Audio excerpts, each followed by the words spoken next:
Subscribe करें और bell दबाएं ताकि कोई खबर रह न जाए।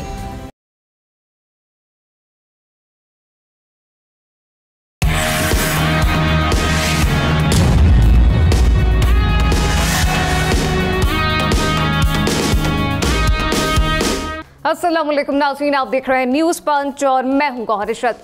नाज़रीन, कल पाकिस्तान के सियासी मैदान में उस वक्त हलचल हो गई जब भरे ऐवान में डोनाल्ड लू की जानिब से जश्न-कुशा इंकिशाफात किए गए।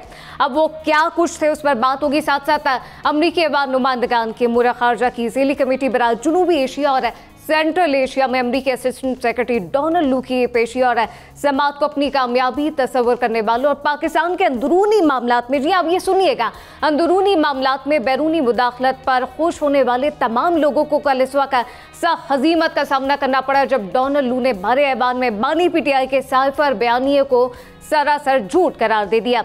उनका कहना था कि साइफर लीक का इल्ज़ाम और साजिशी नज़रिया झूठा और बेबुनियाद है। अलबत्ता उन्होंने इलेक्शन के हवाले से कहा कि हाँ, इस धांधली हुई है और बेज़ाब्तियों में भी हुई है जिसकी तहकीकात होनी चाहिए। उनका मजीद क्या कहना था, आइए आपको पहले वो सुनवाते हैं।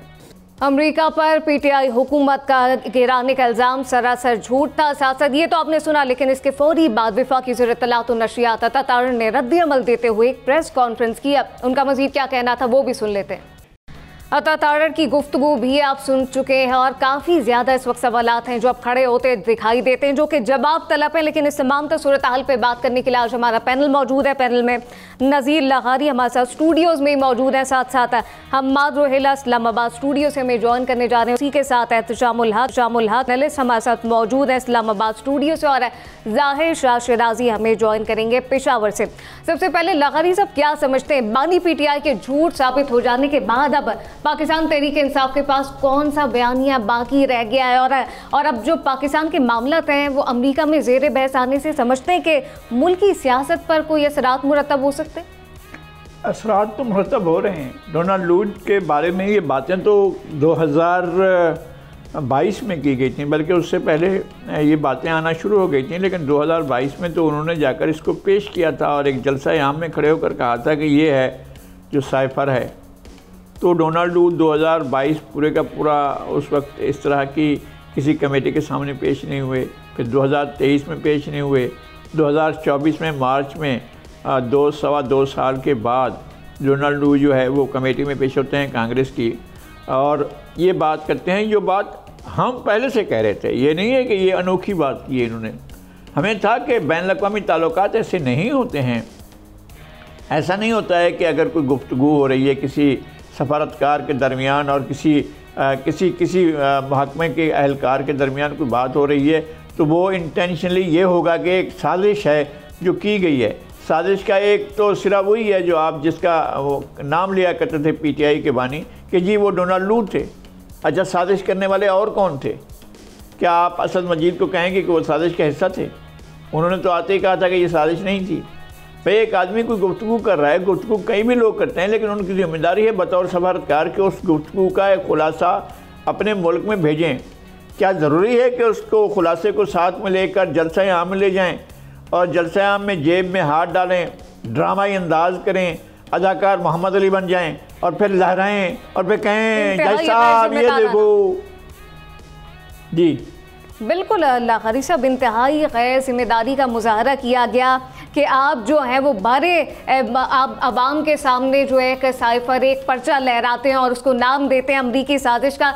लेकिन रोहेला साहब, आई एम श्योर आपको ये याद होगा उस वक्त पाकिस्तान के जो सफ़ीर हैं असद मजीद यकीनी तौर पे अमेरिका में मौजूद थे। उन्होंने साजिश को बेबुनियाद करार दिया था, लेकिन स्टिल एक डिवाइडेड हमें पॉलिटिकल व्यूज़ तब भी मिल रहे थे। लेकिन जो डिवाइडेड व्यूज़ उस वक्त मिल रहे थे कि नहीं जी हुकूमत गिराई गई है या नहीं, लेकिन जब डोनाल्ड ब्लू का जो कल बयान आया उसके बाद क्या सिचुएशन देख रहे हैं? जी, इसके जो सियासी महरक़ात हैं वो तो हर पार्टी अपना अपना मुकदमा पेश कर रही है, बखूबी कर रही है, उन्हीं का काम है, उन्हीं को करने दीजिए। मैं उसके ऊपर राय नहीं दूंगा। मैं कुछ और चीज़ों के ऊपर जो है हाईलाइट करना चाहूँगा, मेरे ख्याल से जो इग्नोर हो रही हैं। सबसे पहली बात जो मुझे नज़र आ रही है, ये कहा जा रहा है कि ऐसा पहली बार हुआ है कि यूएसए में पाकिस्तानी इंटरनल मामलात के ऊपर कोई ऐसी कमेटी बनाई गई है और उसके ऊपर बात की गई है। ये बात दुरुस्त नहीं है।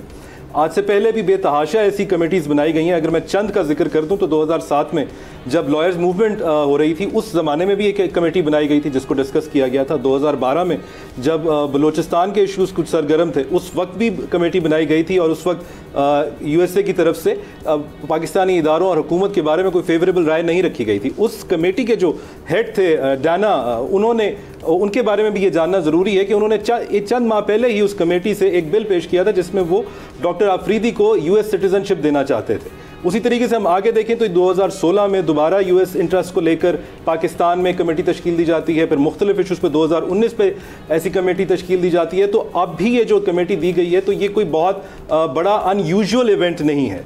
एक बात तो ये हो गई। दूसरी बात मैं ये करना चाहूँगा, इस कमेटी को देखिए ये उस बैकग्राउंड में हुई है जब पाकिस्तान में पॉलिटिकल पोलराइजेशन इंतहाई अरूज पे है। और इस कमेटी के ओपनिंग रिमार्क्स जो दिए गए हैं विलियम साहब की तरफ से, रिप्रेजेंटेटिव विलियम की तरफ से, वो उन्होंने शुरू में ये बात कही जो कि बहुत गौरतलब है मेरी नज़र में। उन्होंने कहा कि हम ये मैसेज देना चाहते हैं दुनिया को कि रिपब्लिकन्स और डेमोक्रेट्स इकट्ठे भी किसी इशू के ऊपर काम कर सकते हैं और इस इशू के ऊपर हम सेम पेज पे हैं। मेरे ख्याल से ये हमारी सियासत के लिए एक बहुत गहरा आईना उन्होंने हमें दिखाया और हमें इस मैसेज को समझना चाहिए। दूसरी चीज़ें जो हम पॉलिटिकल बातों को छोड़ के अगर यहाँ से इसको इस तरह से कुछ टेक अवे करना चाहें तो वो ये है कि USA को ये एहसास है कि उसने हमें छोड़ा तो हम फिर डिफरेंट कैंप में गए। उन्होंने चाइना को लोन शार्क कहा, उन्होंने फिर ईरान के साथ गैस पाइपलाइन के बारे में बात की। तो इन सब को सामने रखते हुए हम एक स्टार्टिंग पॉइंट के तौर पर दोबारा USA के साथ इंगेज हो सकते हैं। हम पूछ सकते हैं कि हमारे लिए ऐसा टेबल पे क्या है कि हम आपके साथ दोबारा बैठ सके और इन चीज़ों को, इन हालात को अपने फेवर में यूज़ कर सके। एहतजाम साहब क्या समझते हैं जो बानी PTI की जमात है वो किस आखिरकार एजेंडे पे कारबंद है, जब कल डोनाल्ड लू की जानिब से कैटेगोरिकली ये कह दिया गया कि जो कुछ उन पे इल्ज़ामात लगाए गए बानी PTI की जानिब से सब गलत है? गौर, पाकिस्तानी सियासत जो पिछले 2 साल से मुबैना अमरीकी साजिश के गिर्द घूम रही थी, कल उसका ड्रॉप सीन हो गया। और कल आपने देखा जिस तरीके से हाउस ऑफ रिप्रेजेंटेटिव यानी उनका जो लोअर हाउस है, जिसमें हमारा कौमी असम्बली हिंदुस्तान में लोकसभा होती है, उसकी फॉरेन अफेयर्स की जो सब कमेटी है उसकी एक समाअत हुई थी और उसमें उसको टेकअप किया गया कि जो 7 मार्च 2022 को मीटिंग हुई थी डोनाल्ड लू की, जो assistant secretary of state for south Asia and central Asia हैं, उनके साथ जो मुलाकात हमारे उस वक्त जो सफ़ीर थे डॉक्टर असद मजीद खान साहब के साथ उस मीटिंग पर मबनी थी, उसको क्या रंग दिया गया वो सारी दुनिया जानती है। 20 मरतबा बात हुई है कि इस तरह के साइफर, इस तरह की चीज़ें हर एम्बेसी जो है ना वो अपने मुल्क में भेजती होती है।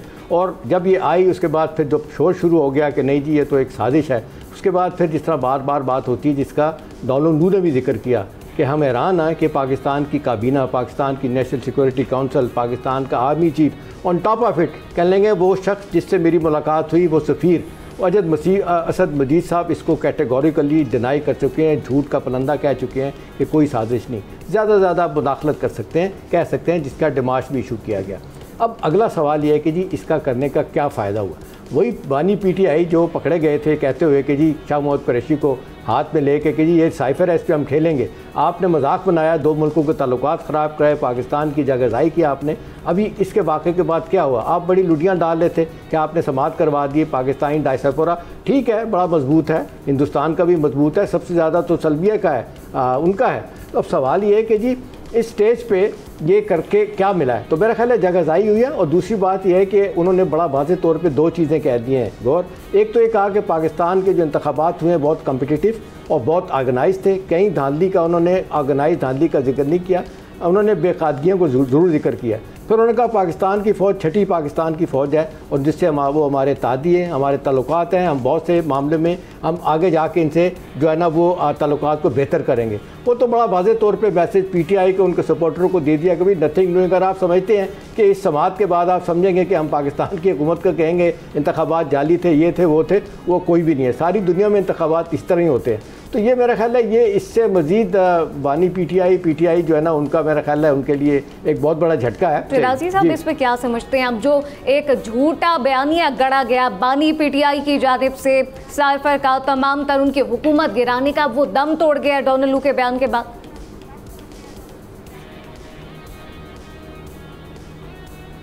देखिए मेरे ख्याल में इससे अब कोई फ़र्क नहीं पड़ता। ठीक है, जितनी जगहज़ाई हुई पाकिस्तान की वो एक अलग है, लेकिन मेरे ख्याल में पीटीआई ट्रिप है उसको शायद सबक भी मिल गया है।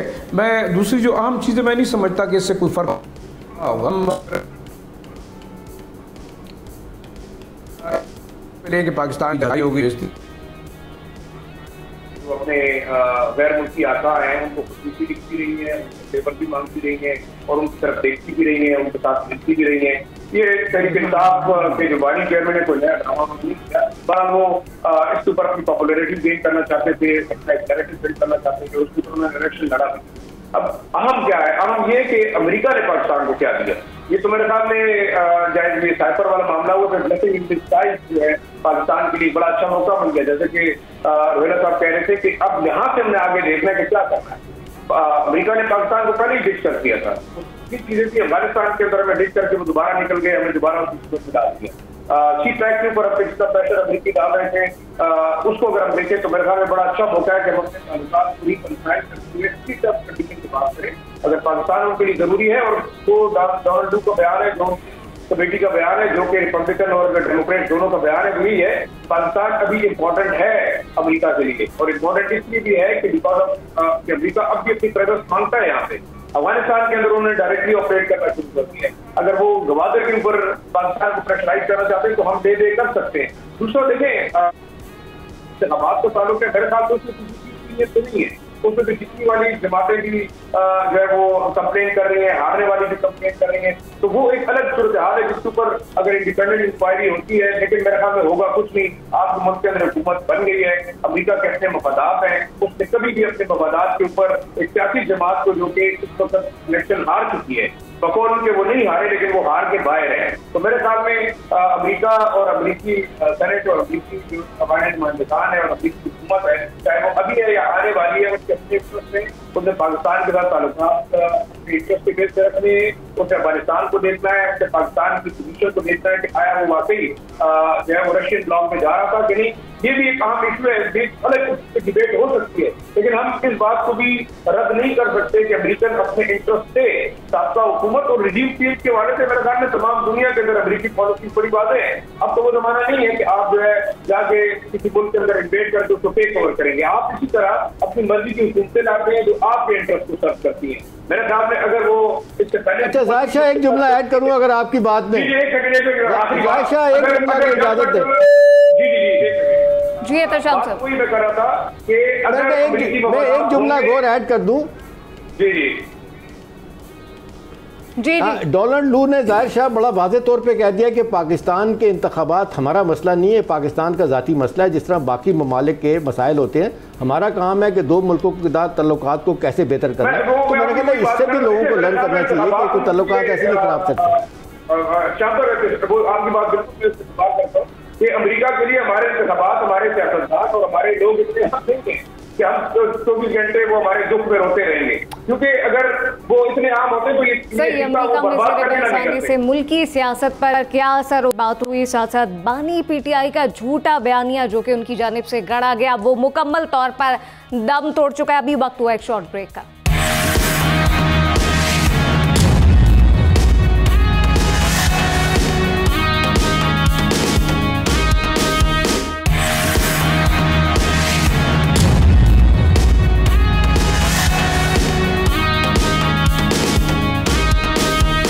वेलकम बैक नाज़रीन। इस बात में कोई दो राय नहीं हो सकती कि हमारे माशरे में दिन ब दिन जो अदम बर्दाश्त है वो बढ़ती जा रही है और लोग कानून हाथ में लेने में ज़रा देर नहीं लगाते। ऐसे में वज़ीर आला खैबर पख्तूनख्वा का माशरे को इश्तिआल अंगेज़ मशवरा देना कि अवाम गैरत करें और ना सिर्फ गैरत करें और रिश्वत खोरों को मौके पर सज़ा दें, किसी अलार्मिंग सिचुएशन से यकीनी तौर पर कम नहीं है। दूसरी जानिब वज़ीर आला का कहना है कि वफाक और पंजाब हुकूमत अपनी हरकतों से बाज आ जाए। ये अपनी हरकतों से बाज नहीं आते तो हम देखते हैं ये कैसे हुकूमत चलाते हैं। अब इस तमाम तर सूरत हाल में फिर सवाल तो ये पैदा होता है कि अदम बर्दाश्त के शिकार माशरे में वज़ीर आला KP के ऐसे बयानात और अवाम को उकसाना कितना ख़तरनाक साबित हो सकता है। इस पर एहतशाम साहब क्या समझते हैं? एक वज़ीर आला की जानिब से ऐसा बयान देना जो कि इश्तिआल अंगेज़ हो, जो कि अवाम को उकसाने के मुतरादिफ हो, और आप कह रहे हैं कि कानून हाथ में लें और वज़ीर आला कह रहा है, कितनी बड़ी नाअहली है। देखिए गौर, अब मेरा ख्याल है जो क्रिटिक्स हैं वो तो पीटीआई के बात करते ही हैं। अब जो सपोर्टर हमदर्दा हैं वो भी कभी कभी ओपनली और कभी कभी प्राइवेटली ये बात करना शुरू हो गए हैं कि ये हमारी जमात जो है ना, ये वाकई एक सियासी जमात नहीं है, ये वाकई जिसको कहते हैं कल्ट फॉलोइंग है, रॉक स्टार के तौर पे, फ़ैन क्लब के तौर पे लोग इसको देखते हैं। अभी देखें, बात होती है कि सियासी तरबियत, बानी पीटीआई ने जिस अंदाज से पाकिस्तानी सियासत में जो लोगों की तरबियत की है, वो गाली से शुरू होना, गाली पे ख़त्म हो जाना। और आज वाकई ये मैं भी आई वॉज शॉक जब मैंने सुना इनसे कि आप चीफ़ मिनिस्टर, एक चीफ एग्जेक्टिव एक सूबे का हो के जब आप इस तरह की बात करेंगे तो मैसेज क्या जाएगा, सिग्नल क्या जाएगा वहाँ में।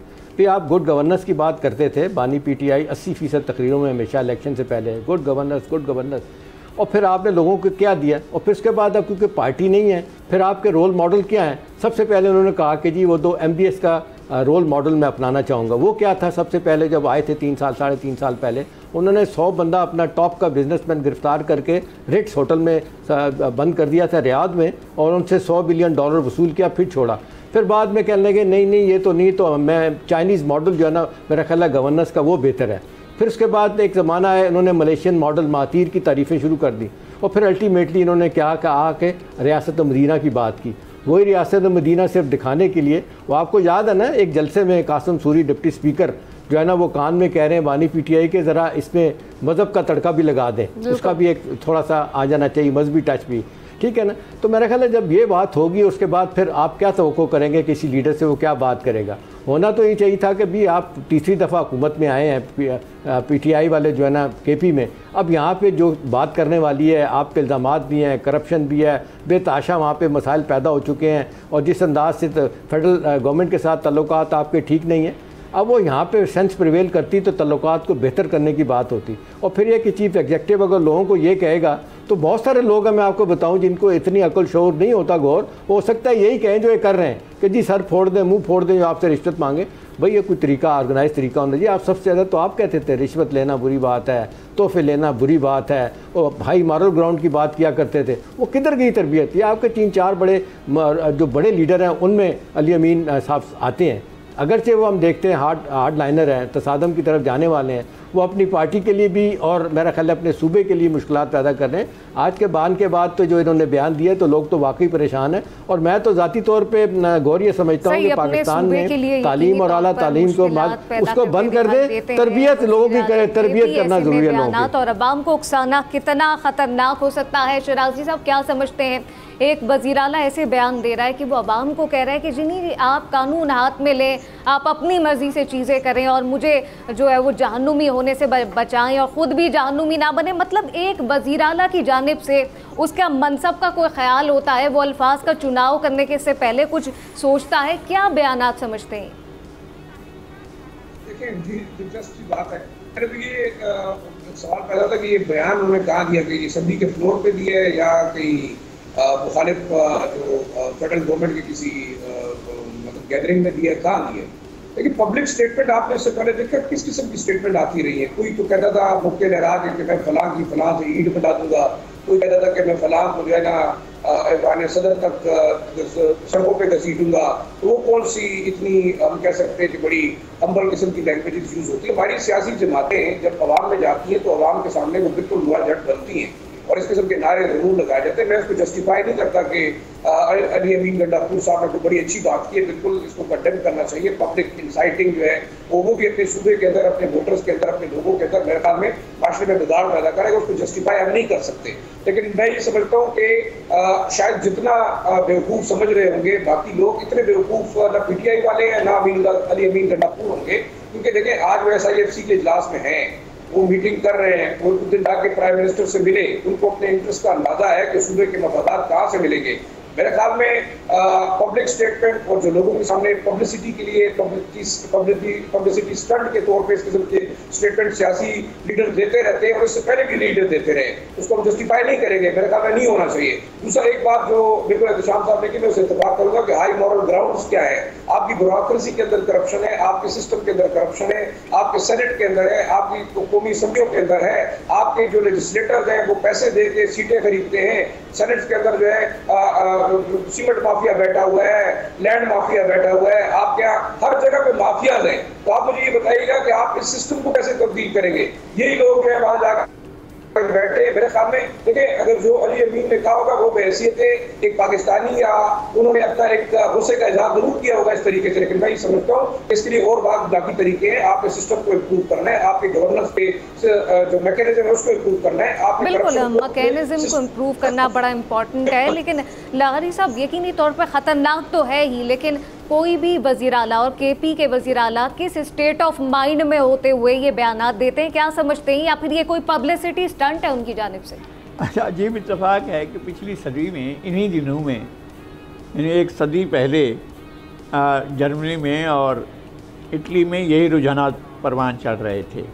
वहाँ पर मुसोलिनी था और वहाँ हिटलर था, और हिटलर की भी इमर्जिंग हो रही थी और मुसोलिनी की भी इमर्जिंग हो रही थी, और उस वक्त भी इस तरह के हालात मौजूद थे। और इत्तेफाक ये है कि इटली में तो आज भी वैसे ही हालात हैं, और जो वहाँ की वज़ीर आज़म है जॉर्जिया मेलोनी, वो खैर से बिल्कुल वही फाशिस्ट नज़रियात रखने वाली हैं, राइट विंग के इंतहा पसंद हैं, और जहाँ पर उनके ख़ास तर्ज़ अमल ये होता है कि वो अदम बर्दाश्त को फ़रोग़ देते हैं, अदम रवादारी को फ़रोग़ देते हैं, तंग नज़री को फ़रोग़ देते हैं, अनापसंदी को फ़रोग़ देते हैं। और यही काम किया था हिटलर ने, यही काम किया था मुसोलिनी ने, यही काम किया था। और ख़ास तौर पर वो डाइवर्सिटी के शदीद मुखालिफ होते हैं।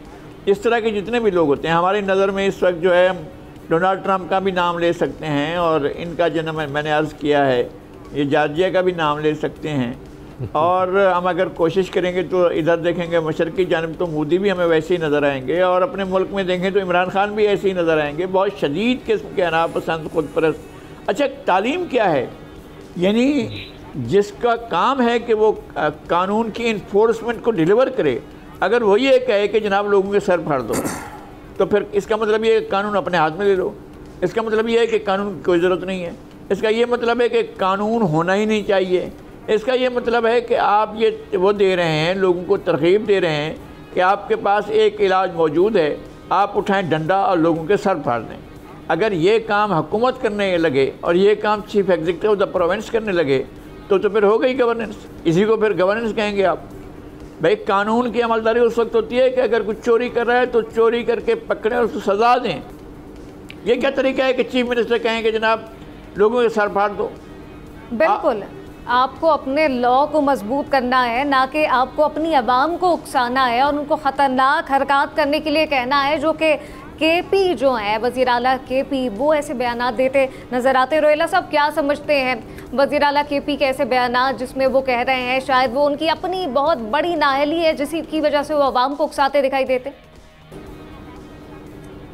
जी, मैं अपने जो पहले राय दे चुके हैं मुअज़्ज़ज़ मेंबरान, उनकी राय से इत्तेफाक करता हूँ।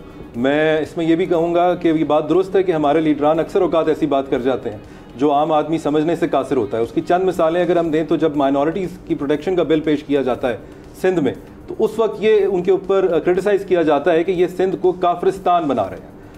फिर हम आगे चल के देखते हैं कि कोई और इन्फॉर्मेशन मिनिस्टर साहब ये कह देते हैं कि मैं बरतानिया की एक काउंटी का नाम नहीं ले सकता क्योंकि उसका नाम लेने से मुझे वज़ू करना पड़ जाएगा।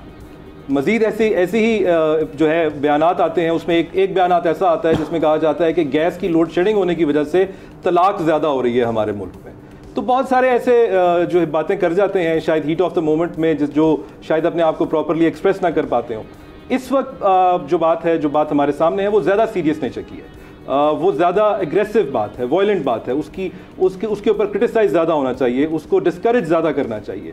वो शर्मनाक है, उसमें कोई शक नहीं है। लेकिन हमें ये पता है कि उनके आने से पहले भी लोग यही बात कर रहे थे कि उनकी जो तबीयत है उसमें ये अंसर जो है वो बहुत काबिल ज़िक्र है और काबिल दीद है, नज़र आता है सामने, बहुत क्लियर है। यही आंसर हमें इस वक्त पंजाब की जो चीफ मिनिस्टर हैं उनके अंदर भी कहीं कहीं, जो कि बहुत कोशिश कर रही हैं मेरे ख्याल से कि शायद ना सामने आए और वो एक बेहतर गवर्नेंस कर रही हैं, लेकिन कुछ ऐसे इश्यूज हुए हैं ट्विटर के ऊपर, खासतौर पे एक हेलीकॉप्टर की तस्वीर पे जिसके ऊपर उन्होंने ओपनली टैग किया और कहा कि इसके ऊपर साइबर एक्शन, पीका का एक्शन लेना चाहिए, जिसमें बज़ाहिर कोई इल्ज़ाम उन पर नहीं लगाया गया था।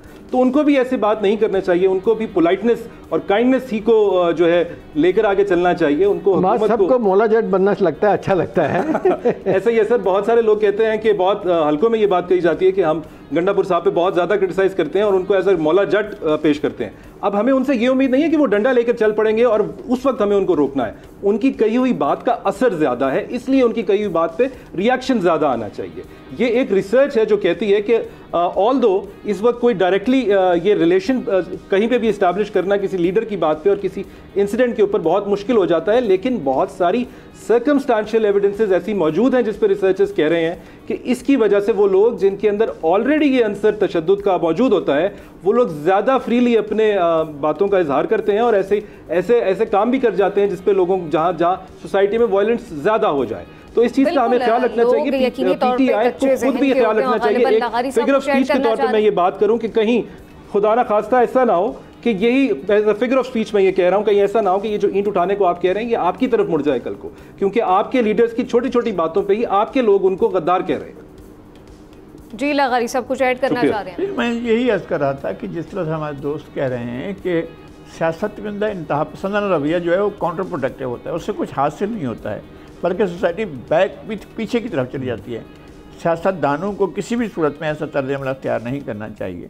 उन्हें एक रवादारी के साथ, एक क़ुव्वत बर्दाश्त के साथ, एक डाइवर्सिटी के देखना चाहिए कि एक अगर सोसाइटी डाइवर्स है तो उसके अंदर यूनिटी के कौन से अनासर हो सकते हैं, उनको हम तलाश करें। लेकिन ये तो नहीं हो सकता है ना कि जिसका काम लॉ एनफोर्स करना है वो कहे कि जनाब लोगों जाओ डंडा उठाओ और शुरू कर दो, खुद ही मारना शुरू कर दो। ये हो ही नहीं सकता है। जो भी स्टेट ये कहती है या जिस स्टेट का जो इंस्ट्रूमेंट ये कहता है वो नाकारा है, बेकार है, किसी काम का नहीं, उसको निकाल कर फेंक देना चाहिए। मैं गिंदापुर साहब के बारे में नहीं कह रहा हूँ, मैं कह रहा हूँ कि जो शख्स भी अगर कानून से हट कर बात करता है तो वो किसी भी कानून के मनसब पर बैठने का अहल नहीं है। ऐसा ही है और यकीनी तौर पे ये बात लम्हा फिक्रिया है, लेकिन सिचुएशन ये है कि आज वज़ीर-ए-आज़म शहबाज शरीफ की ज़ेर सदारत SIFC की एपेक्स कमेटी का तारुफी इजलास हुआ है। अभी इजलास हुआ है जिसमें SIFC के तहत गैर मुल्की सरमायाकारी के फ़रोग़ के लिए अब तक शुरू किए गए मंसूबों पर पेशरफ का जायज़ा लिया गया है। जायज़ा लेने के साथ मुल्की मजमूई माशी और कौमी सलामती की सूरत हाल ज़ेर गौर आई है। दूसरी जानिब अगर बात करें तो ब्रसेल्स में होने वाले जौहरी तवानाई के पहले सरबराही इजलास में वज़ीर ख़ारजा इसहाक़ डार पाकिस्तान की नुमाइंदगी कर रहे हैं, जिनमें एटमी तवानाई और पायदार तरक्की को आगे बढ़ाने में मदद देने के लिए तरीक़ों पर तबादला ख्याल होगा। तो सवाल ये है समानतर सूरत हाल पे लाहौरी सब के साथ डार बतौर वज़ीर ख़ारजा कितने कामयाब दिखाई देंगे और पहली जौहरी तवानाई समिट में पाकिस्तान की नुमाइंदगी कितनी अहमियत की हामिल दिख रहे हैं? देखें, एक तो बरसत जो है वैसे भी वर्ल्ड कैपिटल है, ताकत के तमाम मरकज़ नेटो वहाँ पर है, यूरोपीय पार्लियामेंट वहाँ पर है, और ये जो इजलास हो रहा है इसकी बड़ी बहुत अहमियत है कि न्यूक्लियर समिट हो रही है और उसके अंदर दुनिया भर के ममालिक जो भी इस सिलसिले में अपनी इस्तात रखते हैं वो बैठ कर बात करेंगे। असल बात यह है कि क्या जब ये सूरत हाल है, जब एक तरफ ये धमकी आ रही है कि जनाब ऐसा इस्तेमाल हो सकता है और खुदा न खास्ता ऐसा इस्तेमाल, मैं तो आजकल वो देख रहा हूँ वो मंजरनामा जो पेश किया था पॉल नेट्शे ने अपनी डॉक्ट्राइन में NSC 68 में, जिसमें उन्होंने कहा था कि कोल्ड वार डॉक्ट्राइन क्या होगी, जब उसमें पेश किया गया था तो एक हौलनाक मंजर था जो उन्होंने पेश किया था। एक ऐसा ही हौलनाक मंजर अब भी हमारे सामने है। क्या होगी वेस्टर्न यूरोप की सूरत हाल अगर ये एटमी तवानाई का या एटमी ताकत का अगर ऐसा इस्तेमाल होता है जो इंसानियत के तबाहकुन हो। आप इसको मुस्बत तरीक़ों से इस्तेमाल कर सकते हैं, आप एटमी एनर्जी हासिल कर सकते हैं, आप बहुत कुछ दुनिया को आगे ले जा सकते हैं, लेकिन उसके मकासद यही होने चाहिए कि आप दुनिया की फलाह के लिए, इंसानों की फलाह के लिए ऐसा करें। तो अगर आप इंसानों की बर्बादी के लिए करेंगे तो कोई एक धमाका ही काफ़ी होगा। लेकिन मैं समझता हूँ कि ये हमारी भी ज़िम्मेदारी है, एक ज़िम्मेदार रियासत के तौर पर और एक हम ऐसी ताकत के तौर पर जो एक इस्तात रखती है, वो उसको भी अपनी ज़िम्मेदारियों का एहसास करते हुए दुनिया में ऐसा माहौल पैदा करना चाहिए जहाँ इस तरह के हथियारों के इस्तेमाल की बातें ना हों और एटमी तवानाई के मुस्बत इस्तेमाल की बातें की जानी चाहिए। बिल्कुल, माहौल बड़ा ज़रूरी है, लेकिन एहतजाम साहब मौजूदा मुल्की सियासी सूरत हाल में आप देख रहे हैं कि SIFC का ये इजलास है, कितनी अहमियत का हामिल? देखिए, ये बहुत मेरा ख्याल है ज़बरदस्त तरीके से केयर टेकर गवर्नमेंट ने इस पर काम किया था और जिसको ये मौजूदा हुकूमत भी आगे लेके जाना चाहती है। माज़रत के साथ गौर, अब ओवर ये जिस तरह चीज़ें शेप अप हो चुकी हैं, हमारे अदारों को लोग सीरियसली नहीं लेते, हमारे अदारों में बैठे मिनिस्टर ब्यूरोक्रेट सीरियसली नहीं लेते और वादे करते हैं और मुकर जाते हैं, पॉलिसियाँ बनती हैं, अमल दरामद कुछ नहीं होता। तो इस सारे बैकग्राउंड में अगर आप देखें तो मेरा ख्याल है SIFC का बहुत बड़ा रोल है। और जिस अंदाज से इन्होंने आपने देखा कितनी तेज़ी के साथ जब आए हैं, पहले 4 महीने में डॉलराइजेशन, डॉलर नीचे आया था, उसके बाद स्मगलिंग उस पर कट लगा था और बेशुमार चीज़ों पे आपने देखा कि उनका बड़ा भरपूर रोल था। अब यही कहा जा रहा है कि जी मिनिस्ट्री ऑफ फाइनेंस तो अपनी जगह है और बड़े बड़े फैसले जो है ना SIFC भी बीच में बैठा करेगी। वो दुनिया देखना चाहती है कि जी पाकिस्तान मायदे कर लेता है दुनिया के साथ, कोई अमल दरामद नहीं होता है, चाहे आपने बाहर से कर्जा लेना हो, चाहे आपने कोई टेक्नोलॉजी लेनी हो, कुछ और चीज़ हो। तो मेरा ख्याल है ये बड़ा इस हवाले से हमारे ख़ास तौर पे हमारे मिडल ईस्ट के ममालिक जो है ना, ये मुझे ज़ाती तौर पे पता है, सऊदी अरब, UAE, कतर और ये लोग जो है ना बहुत, इवन चाइना भी जो है ना वो बड़ा सपोर्ट कर रहे हैं कि पाकिस्तान में कंटिन्यूटी, कंसिस्टेंसी के लिए बड़ा ज़रूरी है कि SIFC का एक बड़ा भरपूर रोल है। और उसमें वो प्राइम मिनिस्टर बैठते हैं, फिर तीनों सर्विसेज चीफ बैठते हैं। तो मेरा ख्याल है वहाँ पे जो फैसले होंगे उनका एक बहुत वज़न होगा। और ये बड़े अरसे जो हम कहते हैं गौर की तब्दीली नहीं आ रही, हमारा चाहे इकोनॉमिक फ्रंट है, चाहे पॉलिटिकल फ्रंट है, बहुत सारे वालों से हमारी मुश्किलात बढ़ती चली जा रही हैं। आज दुनिया जो है ना पाकिस्तान को किसी और तरह देख रही है। वो बैगिंग बाउल तो एक ज़माने में शौकत अजीज़ ने कहा था हमने तोड़ दिया, लेकिन वर्चुअली हम जगह आ गए हैं कि डेट सस्टेनेबिलिटी हमारे लिए मुश्किलात पैदा कर रही है। बाहर के लोग भी सोच रहे हैं कि जी पैसा जो आप ले रहे हैं वापस कैसे करेंगे, आपका डेट जो है ना आपकी 75% DDP का हो गया। तो इस सारे पैराए में अगर आप गौर देखें SIFC का रोल, तो मेरा ख्याल है बहुत पॉजिटिव है।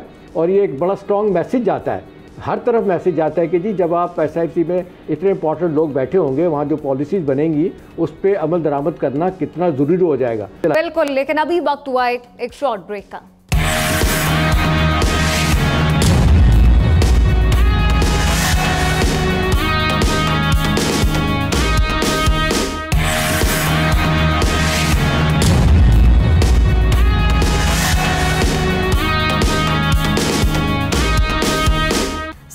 SIFC का जो इजलास है यकीनी तौर पे एक पॉजिटिव मैसेज देता दिखाई देगा, लेकिन इस पर तमाम तर सूरत हाल पे वज़ीर ख़ारजा जो है उनका बहुत बड़ा किरदार होने वाला है। और रोहेला साहब क्या समझते हैं वज़ीर ख़ारजा के तौर पे इस वक्त जो है, आप कैसे समझ रहे हैं इस अक़दार को?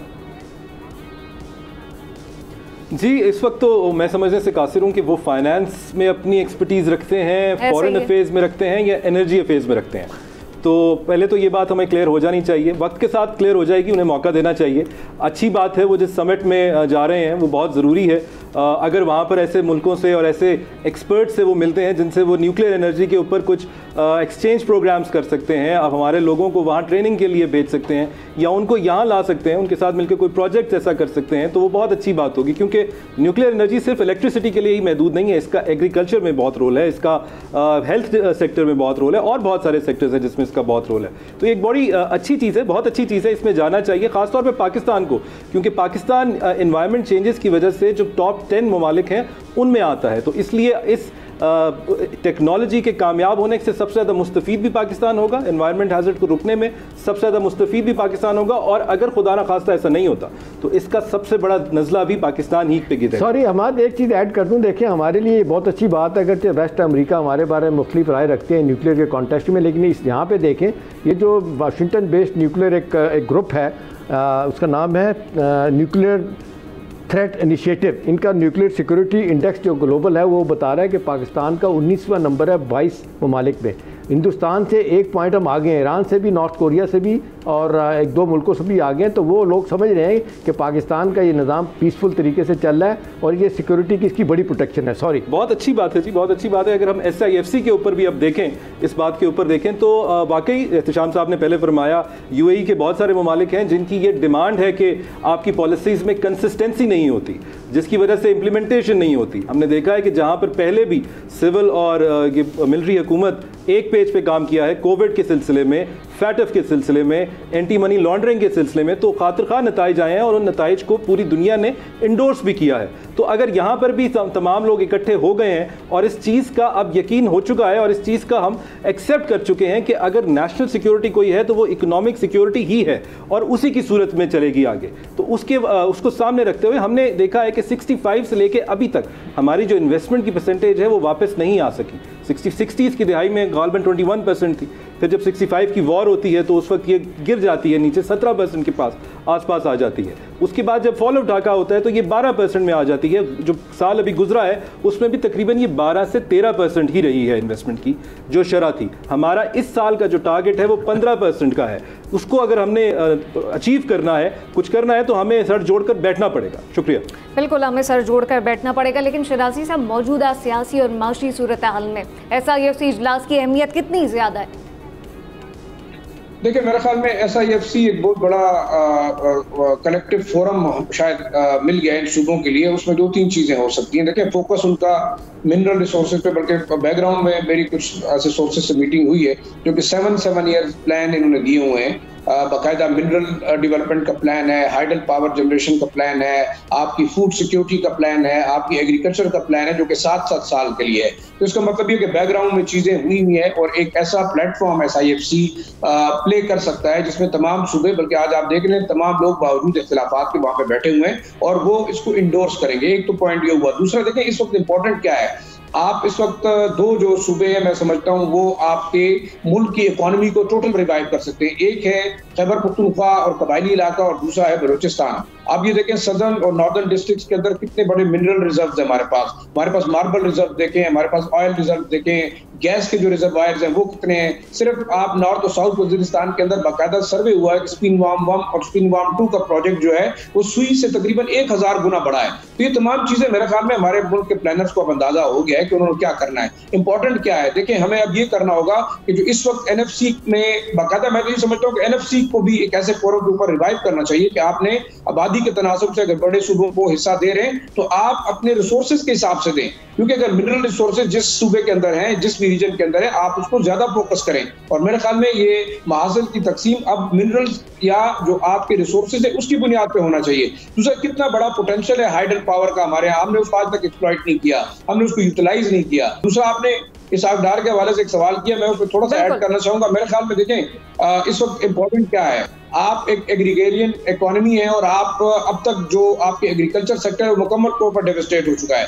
न्यूक्लियर एनर्जी बहुत जरूरी है, लेकिन आपके पास दूसरे नेचुरल रिसोर्सेज एनर्जी के इतने ज्यादा हैं जिसको आपने टैप नहीं किया। तो सोचना ये होगा कि आया हम न्यूक्लियर एनर्जी पे या न्यूक्लियर समिट के अंदर तो बात करेंगे, हम क्या वहां से लेके आ सकते हैं। सही, यकीनी तौर पर इसहाक डार का जो एक उनकी अपनी एक प्रेजेंस है वो भी बड़ी इंपॉर्टेंट है। साथ साथ जो मुआशी इस्तेहकाम है वो सियासी इस्तेहकाम से मशरूत है वो, और साथ साथ SIFC इजलास की अहमियत यकीनी तौर पर। तमाम तर चीज़ों पे आज के प्रोग्राम में फिल वक्त इतना ही। मुझे और मेरे प्रिय इजाज़त।